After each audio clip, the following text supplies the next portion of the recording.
চাওক সদৌ অসম গোৰ্খা ছাত্ৰ সন্থাই প্ৰত্যেক বছৰে আমাৰ কীৰ্তি ছাত্ৰ ছাত্ৰীসকলক আমি অভিনন্দন কৰোঁ। আমাৰ এটাই কথা গোৰ্খা ছাত্ৰ ছাত্ৰী যিবিলাক শৈক্ষিক ভৱিষ্যতটো সুৰক্ষিত কৰাৰ গোৰ্খা ছাত্ৰ সন্থা দায়বদ্ধ।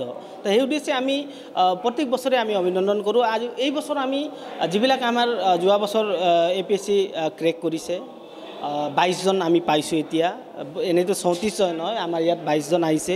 PhD যিবিলাকে হেৰি কৰিছে PhD আৰু MBBS যিমান যোৱা বছৰ ওলাইছে তেখেতলোকক আমি আজি সম্বোধনা কৰিছোঁ। আৰু আমাৰ মেট্ৰিক আৰু হাই ছেকেণ্ডেৰী টপ 10 যিমান অসমৰ পৰা যিমান টপ 10 আছে তেখেতলোকক আমি ইয়াত সম্বোধনা কৰিছোঁ। আৰু ভাল লাগিছে আমাক এই সভাটো কৰি, কিয়নো আমাৰ মুখ্য অতিথি অসম সাহিত্য সভাৰ সভাপতি ডক্টৰ সূৰ্যকান্ত হাজৰিকা তেখেত আহি ইয়াত উপস্থিত হৈছে। তেখেতে ভাল বক্তব্যবিলাক দিছে। আমি আশা ৰাখিছোঁ যে যিবিলাক ছাত্ৰ ছাত্ৰী আমাৰ ইয়াত উপস্থিত হৈছে তেখেতৰ বক্তব্যৰ পৰা বহুত কিবা তেখেতলোকে শিকিব পাব।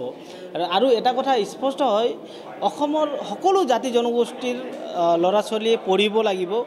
যিবিলাক গোৰ্খা ছাত্ৰ ছাত্ৰীয়ে যদি পঢ়ি যায়, পঢ়ি আগবাঢ়ি যায়, বা আদিবাসীসকলে পঢ়ি আগবাঢ়ি যায়, বা সোণোৱাল বা বিভিন্ন জাতি জনগোষ্ঠীয়ে পঢ়ি ল'ৰা ছোৱালী যদি পঢ়ি আগবাঢ়ি যায়, জাতিৰ লগে লগে অসম দেশো আগবাঢ়ি যাব। তো আমাৰ এটাই কথা হয়, প্ৰত্যেক গোৰ্খাৰ ঘৰৰ পৰা প্ৰত্যেক ল'ৰা ছোৱালীয়ে পঢ়িব লাগিব। আৰু পঢ়াৰ ক্ষেত্ৰত যদি কিছু অসুবিধা আহে, তাৰ কিন্তু সদৌ অসম গোৰ্খা ছাত্ৰ সন্থাই তাৰ মানে জিম্মেবাৰটো সদৌ অসম গোৰ্খা ছাত্ৰ সন্থাই ল'ব, এইটো আমি কৈ আছোঁ। আৰু আজি আমি যিবিলাক দৰিদ্ৰ ঘৰৰ ছাত্ৰ ছাত্ৰীসকল আছে তেখেতলোকক উচ্চ শিক্ষা গ্ৰহণ কৰা তেখেতলোকৰ অৰ্থৰ অভাৱ হৈছিলে, অৰ্থৰ অভাৱ হোৱা যিবিলাক ছাত্ৰ ছাত্ৰী আছে তেখেতলোকক সদৌ অসম গোৰ্খা ছাত্ৰ সন্থাৰ মজিয়াৰ পৰা তেখেতলোকক আমি আমি এতিয়া পঢ়াই আছোঁ। বিভিন্ন কোচিঙো আমি কৰাই আছোঁ সদৌ অসম গোৰ্খা ছাত্ৰ সন্থাৰ মঞ্চৰ পৰা।